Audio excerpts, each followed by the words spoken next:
ዋው! ቤቶ በእውነት ያምራል።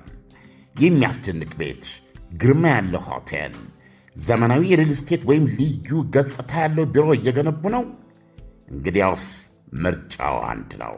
ቅዱስ ማርብልና ግራናይትን ሳይጎበኙ እንዳይወስኑ እያልን ቅንጡ ግራናይት፣ እምነበረድ፣ ኳርትስ፣ የተፈጥሮ ሞዛይክና ሁሉንም የተፈጥሮ የድንጋይ ሥራዎች በከፍተኛ ጥራትና በላቀ መስተንግዶ እኛ ቅዱስ እምነበረድ ይዘን ቀርበናል።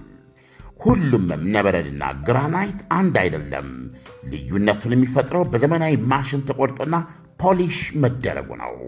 ውበቱን ያጎለዋል፣ ያንጸባርቀዋል፣ ጠብቆ እንዲቆይ ያደርገዋል። ቅዱስ ማርብልና ግራናይት ድሮ ከነበረበት ቦሌ ጃፓን ኤምባሲ ወደ አዲሱ ዋና መሥሪያ ቤትና ማሳያ ኦልድ ኤርፖርት ጦር ኃይሎች ማለት ነው ከሆላንድ ኤምባሲ ፊት ለፊት አዲስ ባስገነባው ዘመናዊ ሁሉንም በአንድ ተካቶ በሚያገኙበት ሕንፃ ውስጥ መዘዋወሩን ስናበስሮት ከታላቅ ደስታ ጋር ነው። ለቤቶ ውበት ቅዱስ ግራናይት ውበት እንሸጣለን። ዛሬውኑ ይደውሉ 0977 22 22 99 ወይም 0966 22 22 33 ቅዱስ ማርብልና ግራናይት።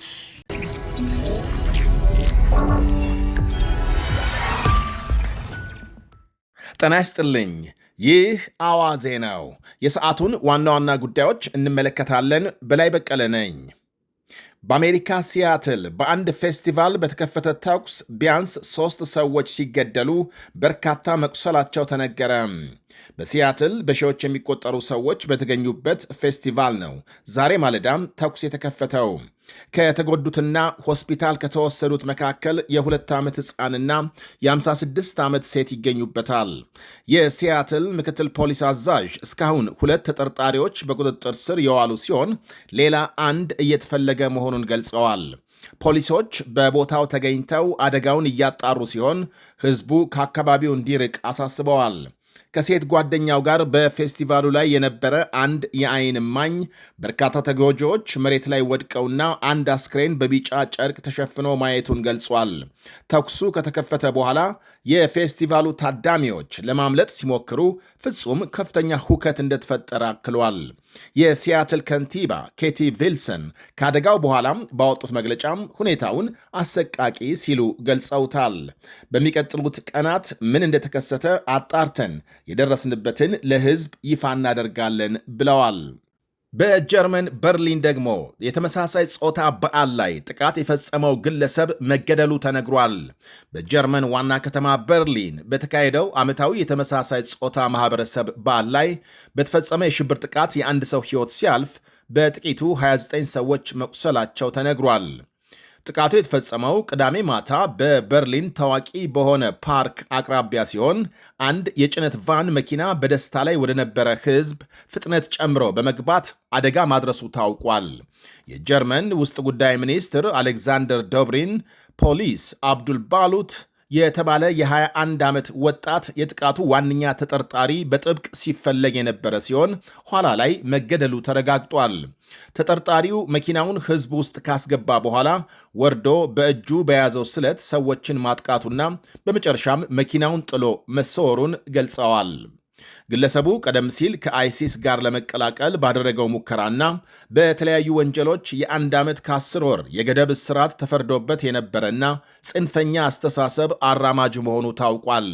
ሰውየውን ለመያዝ በአውሮፕላን ማረፊያዎች፣ በባቡር ጣቢያዎችና በጀርመን የድንበር ኬላዎች ፍለጋ በከፍተኛ ሁኔታ እየተካሄደ እንደነበር ተገልጿል። ጥቃቱን ተከትሎ ጉዳት የደረሰባቸው ሰዎች ወደ ሕክምና የተወሰዱ ሲሆን ከተጎዱት መካከል አንዳንዶቹ አስጊ ሁኔታ ላይ እንደሆኑ ባለሥልጣናት አመልክተዋል። ፖሊስ ከጥቃቱ በኋላም ዝግጅቱ በአስቸኳይ እንዲቋረጥ ያደረገ ሲሆን የከተማዋን ሰላም ለማስጠበቅ ከ2000 በላይ የፖሊስ አባላት ተሰማርተዋል። የጀርመን ቻንስለር ፍሬድሪክ ሜርዝ ድርጊቱን አሰቃቂ ሲሉ ያወገዙ ሲሆን ጉዳዩ በሚገባ ተጣርቶ ጥፋተኛው ተገቢውን ቅጣት እንደሚያገኝ ቃል ገብተዋል። የበርሊን ከንቲባ ካይ ቬግነር በበኩላቸው ሰላማዊና መቻቻል በሰፈነባት በርሊን በተዘጋጀ ፕሮግራም ላይ የተፈጸመው ይሄ ጥቃት በነፃነታችንና በአብሮነታችን ላይ የተቃጣ ሲሉ ቁጣቸውን ገልጸዋል። የኢራን ጦርነት የሚቆመው የኢራን አገዛዝ ሲወድቅ ወይም የኒኩሌር ፕሮግራሙን ለመቀጠል በማይችልበት ደረጃ ሲዳከም ብቻ ነው አሉ ጠቅላይ ሚኒስትር ቤንያሚን ኔታንያሁ። የእስራኤሉ ጠቅላይ ሚኒስትር ከፋክስ ኒውስ ጋር ባካሄዱት ቃለ መጠይቅ ኢራን በግድም ሆነ በውድ የኒኩሌር ፕሮግራሟን ማቆም አለባት ብለዋል። የአሜሪካና የእስራኤል ጥቃት የኒኩሌር ፕሮግራሙን ጥቂት ዓመታት ወደ ኋላ እንዳዘገየው ጠቁመዋል። አክለውም የኢራን የኒኩሌር ጦር መሳሪያ ለእያንዳንዱ የአሜሪካ ዜጋ የሞት ስጋት ነው ያሉ ሲሆን እስራኤል ይህ እንዳይከሰት ሁሉንም መንገድ ተጠቅማ እንደምትከላከል ተናግረዋል። ኢራን ላይ የሚደረጉ ዋነኛ ጥቃቶች እንደገና የመቀጠል ወይም የመተው ውሳኔ በአብዛኛው የአሜሪካው ፕሬዝዳንት ዶናልድ ትራምፕ ውሳኔ መሆኑን የጠቀሱት ኔታንያሁ ቴሄራን በአሜሪካና በእስራኤል ጥቃቶች የወደሙ ወይም የተጎዱ የኒኩሌር ጣቢያዎችን መልሶ የመገንባት አቅም እንዳላት አስጠንቅቀዋል። ኢራን እስራኤልን በቀጥታም ሆነ በወኪሎቿ አማካኝነት በባለስቲክ ሚሳይል ወይም በሰው አልባ አውሮፕላኖች ካጠቃች ትልቅ ስህተት እንደሰራች ይቆጠራል። የእስራኤል ምላሽ በጣም የከበደና የከፋ ይሆናል ሲሉ ደግመው አስጠንቅቀዋል። ኔታንያሁ አሜሪካ ጥቃቶችን እንደገና ባትቀጥልም እንኳን ትራምፕ ከኢራን ጋር የሚያደርጉትን የሰላም ጥረት እንደሚደግፉ ገልጸው እስራኤልና አሜሪካ ስለ ኢራን በቋሚነት መረጃ እንደሚለዋወጡ አመልክተዋል። የኒውዮርክ ከተማ ከንቲባ ዞራን ማምዳኒ ኔታንያሁን አልቀበልም ስለማለታቸው ተጠይቀው ጠቅላይ ሚኒስትሩ ወደ ኒውዮርክ የመምጣት እቅድ አለኝ፣ በስልጣን ዘመኔ በየዓመቱ ለማለት ይቻላል በተባበሩት መንግስታት ድርጅት ተገኝቻለሁ ሲሉ ተናግረዋል። የዓለም አቀፉ የወንጀለኞች ፍርድ ቤት አይሲሲ አቃቤ ሕግ የተመሰረተበትን የጾታዊ ትንኮሳ ክስ ትኩረት ለማስለወጥ እስራኤልን ተጠቅሟል ሲሉ ወቅሰዋል። በእርሳቸውና በሌሎች የእስራኤል ባለሥልጣናት ላይ የወጣውን የእስር ትዕዛዝ አስመልክተው ትዕዛዙን ያወጣው የፍርድ ቤቱ ዋና አቃቤ ሕግ ካሪም ካሃን የጾታዊ ትንኮሳ ክስ ከኃላፊነቱ መባረሩን በመጥቀስ ሙሉ በሙሉ ወንጀለኛ መሆኑ ተጋልጧል በማለት ደስታቸውን ገልጸዋል። ካሃን በእስራኤል ላይ ያቀረበው የጦር ወንጀል ክስ የዓለምን ትኩረት ከራሱ የወንጀል ድርጊቶች ለማስቀየስ ተጠቅሞበታል ሲሉ ተከራክረዋል።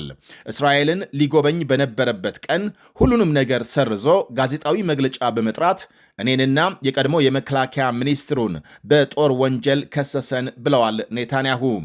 አሁን ምክንያቱን አውቀናል።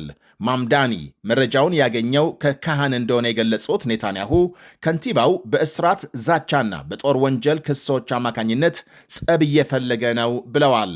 ታዲያ ይሄ የሁሉም ኒውዮርካውያን ከንቲባ መሆን ነበረበት ሲሉ ኔታንያሁ በአጽንኦት ጠይቀዋል። ማምዳኒ አስተያየት በሰጠ በማግስቱ በኒውዮርክ ምኩራብ ላይ የተፈጸመውን የቢላዋ ጥቃት የጠቀሱት ኔታንያሁ በሁለቱም መካከል ያለው ግንኙነት በአጋጣሚ የተከሰተ ነው ብለው እንደማያምኑ ተናግረዋል። በሌላ ዜና ከፍተኛ የሐማስ የደህንነት ባለሥልጣን በእስራኤል አየር ጥቃት መገደላቸው ተነግሯል።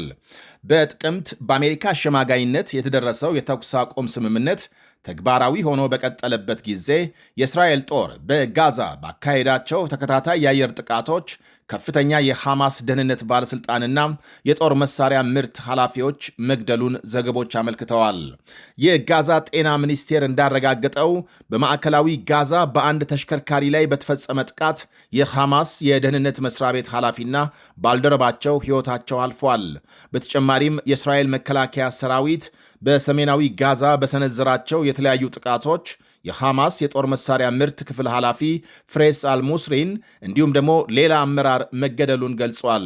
ሁለቱም ግለሰቦች የሐማስን ወታደራዊ አቅም እንደገና በመገንባትና በእስራኤል ሰራዊት ላይ ጥቃት በመፈጸም ይሳተፉ ነበር ተብሏል።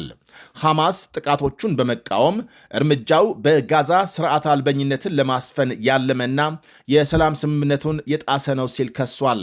የተኩስ ማቆም ስምምነቱ ከተፈረመ ወዲህ ሙሉ በሙሉ ውጊያ ባይኖርም በየዕለቱ በሚደረጉ ጥቃቶች ከ1000 በላይ ፍልስጤማውያን ሲገደሉ 4 የእስራኤል ወታደሮች ደግሞ በታጣቂዎች ጥቃት ሕይወታቸውን አጥተዋል። በአሁኑ ጊዜ እስራኤል የጋዛን 64 በመቶ ያህል በቁጥጥሯ ስር ያደረገች ሲሆን በሚሊዮኖች የሚቆጠሩ የጋዛ ነዋሪዎች በባህር ዳርቻዎች አቅራቢያ በሚገኙ ድንኳኖች በአስቸጋሪ ሁኔታ ውስጥ ይገኛሉ። የኢራን ከፍተኛ ፓርላማ አባል በካስፒያን ባህር ለተፈጸመው ጥቃት ምላሽ በዩክሬን ላይ እርምጃ እንደሚወሰድ አስጠነቀቁ።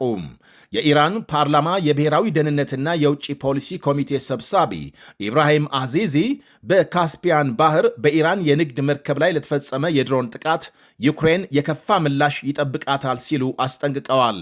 በኢራን ላይ የሚፈጸም ማንኛውም ጥቃት ሁልጊዜም ዋጋ ያስከፍላል። ይሄ እውነታም ዛሬም ቢሆን አልተቀየረም። አሜሪካና እስራኤል ይህንን ደህና አድርገው ያውቃሉ። ዩክሬንም ቢሆን ኢራን ለሚቃጣባት ሁሉ ምላሽ እንደምትሰጥ በቅርቡ ትረዳለች። የተሳሳተ ስሌት ውስጥ የገቡ አካላት ዝርዝር እየጨመረ ነው ብለዋል። በካስፒያን ባህር በደረሰው የድሮን ጥቃት የአንድ ኢራናዊ መርከበኛ ሕይወት ሲያልፍ ሌላኛው ደግሞ መቁሰሉ ተገልጧል። የኢራን ውጭ ጉዳይ ሚኒስትር አባስ አራክቺ ድርጊቱ የተባበሩት መንግስታት ድርጅትን ሕግ የጣሰና ያለምላሽ ሊታለፍ የማይችል እንደሆነ ገልጸዋል።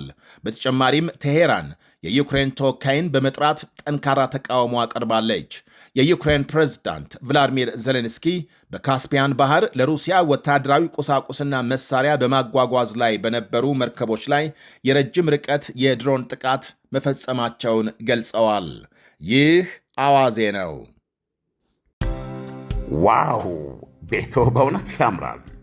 የሚያስደንቅ ቤት፣ ግርማ ያለው ሆቴል፣ ዘመናዊ የሪል ስቴት ወይም ልዩ ገጽታ ያለው ቢሮ እየገነቡ ነው? እንግዲያውስ ምርጫው አንድ ነው።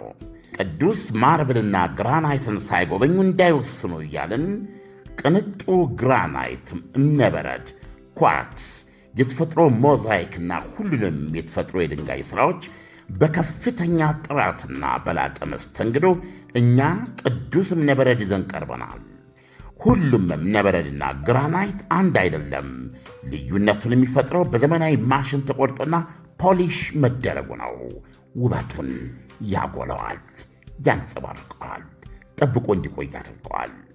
ቅዱስ ማርብልና ግራናይት ድሮ ከነበረበት ቦሌ ጃፓን ኤምባሲ ወደ አዲሱ ዋና መስሪያ ቤትና ማሳያ ኦልድ ኤርፖርት ጦር ኃይሎች ማለት ነው ከሆላንድ ኤምባሲ ፊት ለፊት አዲስ ባስገነባው ዘመናዊ ሁሉንም በአንድ ተካቶ በሚያገኙበት ሕንፃ ውስጥ መዘዋወሩን ስናበስሮት ከታላቅ ደስታ ጋር ነው።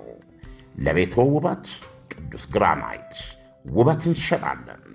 ዛሬውኑ ይደውሉ 0977 22 22 99 ወይም 0966 22 22 33 ቅዱስ ማርብልና ግራናይት